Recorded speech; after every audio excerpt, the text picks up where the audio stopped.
Hi everyone, how are you doing today?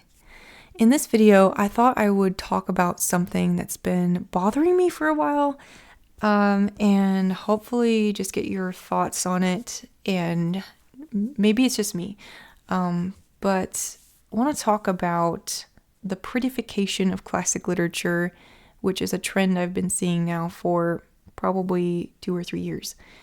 First, a story though. I was in Barnes & Noble the other night, and they now have a section for classic literature, which is very cool. This is a section of books that's apart from their fiction shelves. The fiction shelves also have classic literature, so I'm kind of torn how I feel about having that separation, but anyways, and so their classic literature section now has a lot of these, what I would call semi-collectible editions. So, oh dear, there's like fuzzies on here.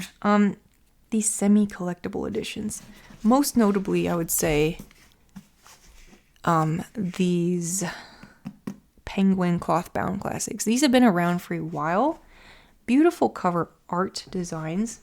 They're so celebrated. They even showed up in my Design Elements reference book. And I'll just show you all when that shows up. But yeah, I was reading this book for work actually, and came across a picture of these actual editions in this book. So I'm, huge fan of beautiful cover designs. I'm a huge fan of art that really evokes the story and everything.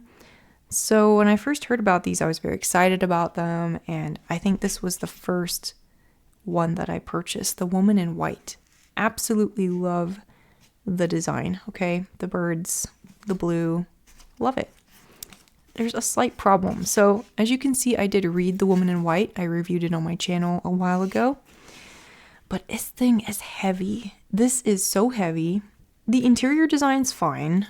It's fine. It's your kind of what you would expect from Penguin. It's good. But as you can see, it doesn't even lie open except here. And that spine's looking a little iffy.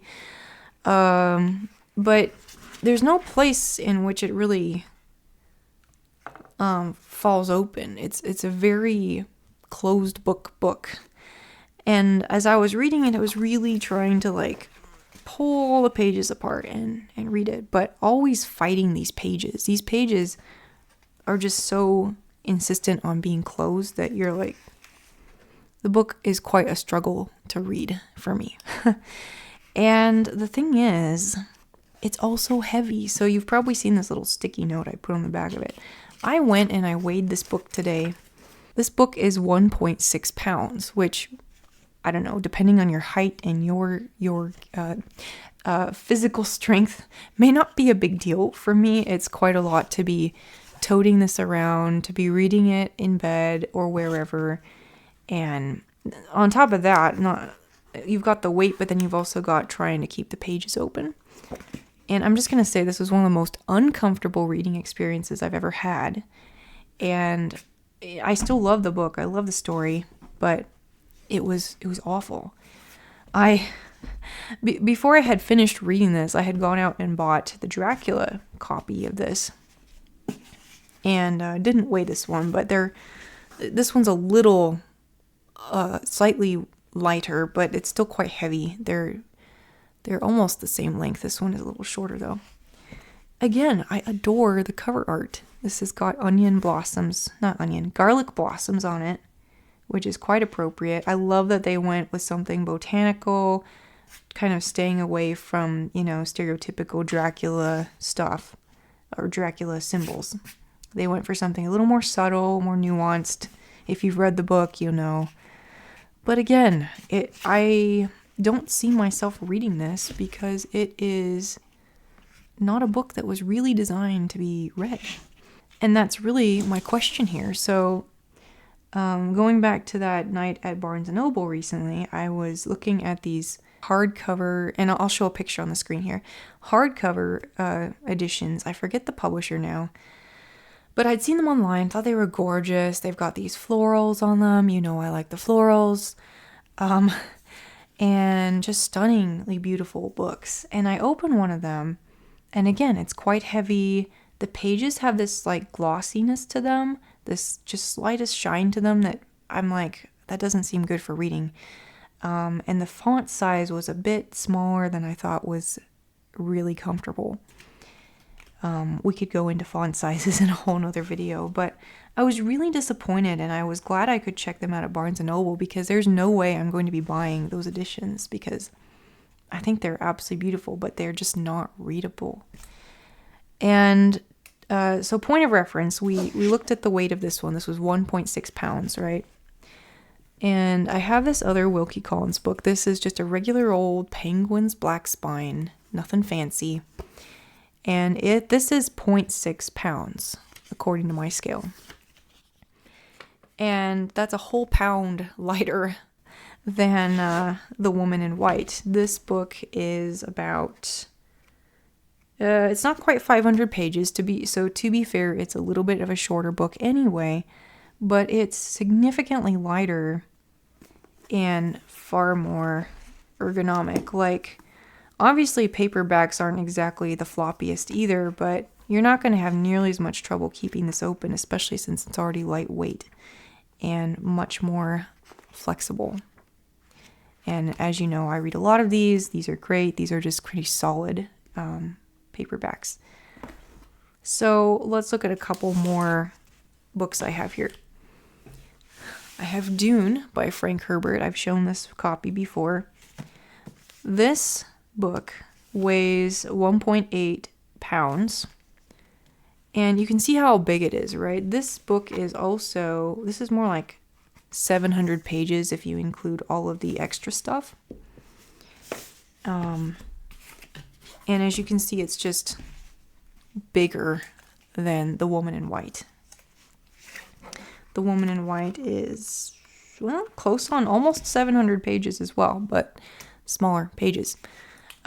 Still, I mean, we're talking, this book weighs not quite, but almost as much as this book. And it's, supposedly smaller. I guess what I'm trying to say here, also, this one kind of lies open really pleasantly, so you can actually read it on a desk if you want to, or if you have a reading stand, I guess you could do that. But this is a really nice copy, very, very good for what it is, and you're getting a hardcover. Where am I going with this, though? I'm just concerned that we've got a lot of editions of classic literature that have been designed in a way that is not ergonomic and really has not been thought out for actually reading it.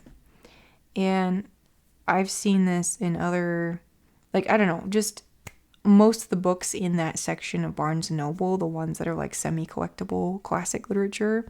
Even some of the word cloud classics. Let me show you one just right back.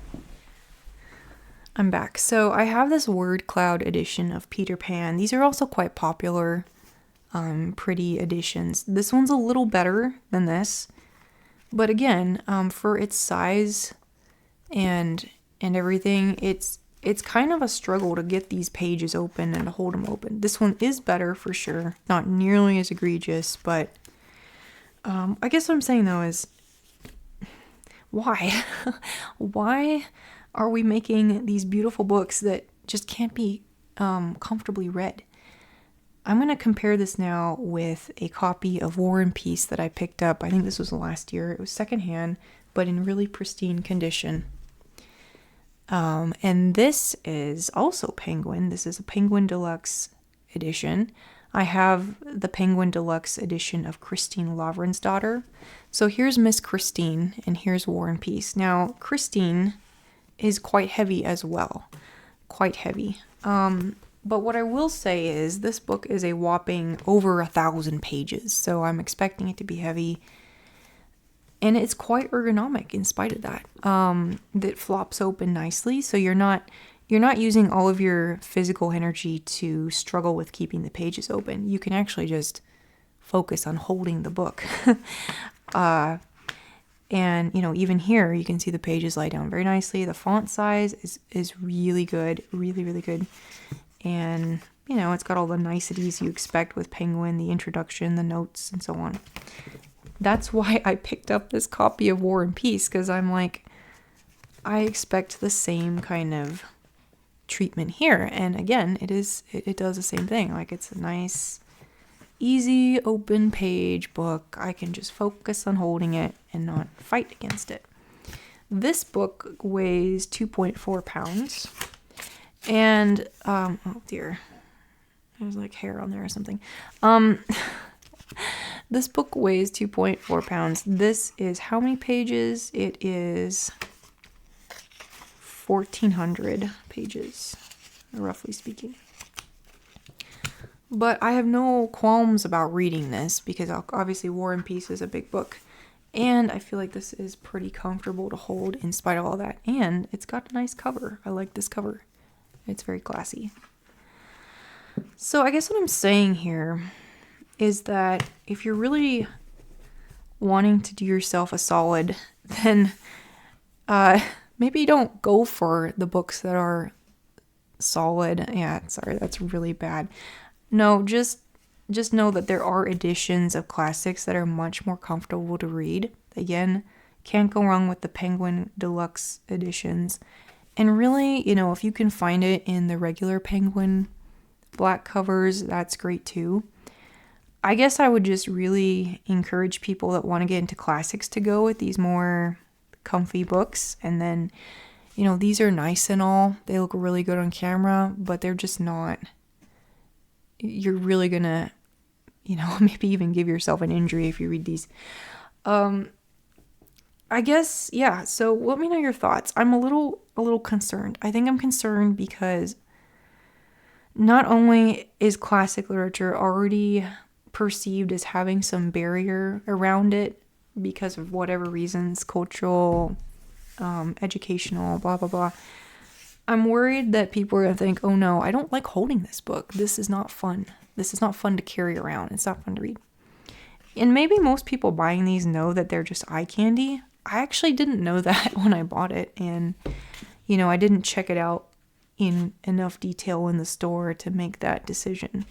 But I will not be buying any more of these. I may even let go of these copies at some point, just because it's a problem. And I hope that publishers, not that anyone who's publishing books is watching my channel, but I really do hope that they can find more of a medium ground like Penguin has done with these deluxe editions, because these are so nice. These hit all the right notes and they're ergonomic. So anyways, that's just my little rant. Let me know what you think, and if I'm just making a big deal out of this, or if there really is something here that we should be worried about. So thanks for watching. I'll see you next time. Bye.